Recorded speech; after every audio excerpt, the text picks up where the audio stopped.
എനിക്കൊരു Sharjah juice കുടിക്കണം തോന്നി. ഞാൻ ഷാർജയിലേക്കാ പോകുന്നത്.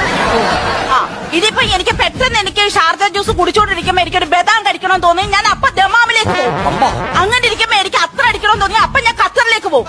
നിനക്ക് ബിസ്ക്കറ്റ് ഇടണമെന്നപ്പോ നീ ഉടനെ മസ്കറ്റിലേക്ക് പോവുകയല്ലേ? പോകണോ?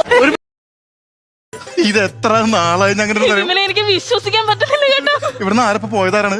അതെന്റെ ഹസ്ബൻഡാ. എന്റെ കല്യാണം കഴിഞ്ഞായിരുന്നടാ. നിന്റെ കല്യാണം കഴിഞ്ഞായിരുന്നു. അയ്യോ അയ്യോ വിമലെ, നമ്മൾ നേരത്തെ സ്നേഹിച്ചിട്ടുണ്ടെന്നൊക്കെ സത്യമാ. പക്ഷെ അച്ഛൻ സമ്മതിക്കാഞ്ഞിട്ടല്ലേ ഞാനും കല്യാണത്തിന് സമ്മതിക്കാഞ്ഞത്. നീ ഇപ്പോഴും എന്നെ ഓർത്ത് ഇങ്ങനെ എങ്ങനെ ചിരിക്കാതിരിക്കും? എടി നിന്നെ ഞാൻ പെണ്ണാണെന്നപ്പോഴേ നിന്റെ അച്ഛൻ എന്താ പറഞ്ഞത്? നിന്നെ പോലെ ഒരുത്തിന് നിന്നെ കെട്ടിച്ചെല്ലാന്നല്ലേ? എന്നിട്ട് അയാൾ പറഞ്ഞ് ജയസൂര്യ പോലെ ഇരിക്കുന്ന ഒരാൾക്ക് കെട്ടിച്ചു കൊടുക്കണമെന്ന്. നിന്റെ അച്ഛൻ പറഞ്ഞ ജയസൂര്യാണ് പുറത്ത് പോയത്. നിന്റെ അച്ഛൻ എന്ത് ഉത്തരവാദിത്തം നിന്നോട് ഞാൻ പറഞ്ഞാണ് പോരാ ഈ സഞ്ചിരത്ത് ഒരു പപ്പടം കുത്തി വേണം. പപ്പടം കുത്തി ഉണ്ടായിരുന്നെങ്കിൽ ഞാൻ ഇങ്ങനെ കുത്തിയെടുത്ത് ഇങ്ങോട്ട് കുട്ടിയിട്ടനെ. അവനിപ്പൊ പറഞ്ഞു വീണ്ടും അങ്ങോട്ട് സ്ലിപ്പായിട്ട് പോയിരിക്കേ. അവനെ കുത്തിക്കൊണ്ട് വരാൻ കേട്ടാ.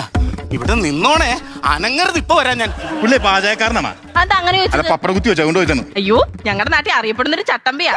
ഞാനൊരു ആഗ്രഹം പറഞ്ഞാൽ എങ്ങനെ ഓടി ഓടി നടക്കുന്നത്. എന്താഗ്രഹം പറഞ്ഞിട്ട്? കല്യാണം കഴിഞ്ഞപ്പോ എന്നോട് ആദ്യമായിട്ട് പുള്ളി ചോദിച്ചു നിന്റെ ഏത് ആഗ്രഹം ഞാൻ സാധിച്ചു തരുമെന്ന്. ഞാൻ പറഞ്ഞു എനിക്ക് അമ്പിളിമാവനെ വേണമെന്ന്. അങ്ങനെ അമ്പിളിമാവനെ പിടിക്കാൻ ഞങ്ങൾ ഇങ്ങോട്ട് വന്നത്. കുറഞ്ഞിപ്പോ 12 രാജ്യങ്ങൾ ചുറ്റി കറങ്ങി. അവിടെ ഒന്നും കിട്ടില്ല. പക്ഷെ ഇവിടുന്ന് പിടിച്ചു തരുമെന്നാ ചേട്ടൻ പറഞ്ഞേക്കുന്നത്. അമ്പിളിമാമനെ പിടിക്കാനോ? അതെ അതെ അതെ അതെ. അതിന് ഇവിടെ ചൊവ്വേ പോണം. അതും ഞങ്ങൾ അന്വേഷിച്ചു. പക്ഷെ പേടത്തിൽ കയറിയ എനിക്ക് ഛർദിൽ വരും.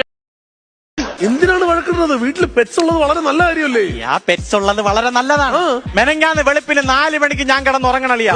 എന്റെ നെഞ്ചത്ത് നോക്കിയപ്പോ എന്തരാ കിടന്നു കുണുകുണാ ഓടണ്. ഞാൻ കണ്ണുറന്ന് നോക്കിയപ്പോ ഇവിടെ റാണിപ്പട്ടി. ചെറിയ പട്ടി അത് കളിക്കാൻ വേണ്ടി കിടന്ന് ഓടിയത്. ഈ കുറച്ചു നേരം അത് കിടന്ന് ഓടിയിട്ട് എന്റെ മുഖത്തിന് നേരെ വന്നിട്ട് കാലും പൊക്കിക്കൊണ്ടിരിക്കുന്നു. എന്നെ അത് കളിച്ചതെന്ന്. പിന്നെ പട്ടി ഒരു കാലും പൊക്കി കളിക്കുന്ന കളി ഇവിടെ നാട്ടുകാർക്ക് മൊത്തം അറിയാം. നിങ്ങൾ പറയണത് പിന്നെ പറ ഇവിടെ വരുന്ന പല പെണ്ണുങ്ങളും ഭർത്താക്കന്മാരെ കുറ്റം പറയാറുണ്ട്. പക്ഷെ ഞാൻ എന്റെ ഭർത്താവിന് ഒരു കുറ്റവും പറയത്തില്ല. കാരണം എന്താ, എനിക്ക് ഇച്ചിരി സ്റ്റാൻഡേർഡ് ഉണ്ട്. അതുകൊണ്ടാ. പിന്നെ എന്റെ ഭർത്താവെന്ന് പറഞ്ഞ എനിക്ക് ജീവനാ. ജീവനെന്ന് പറഞ്ഞ വെറും ജീവനല്ല, എന്റെ ജീവന്റെ ജീവൻ.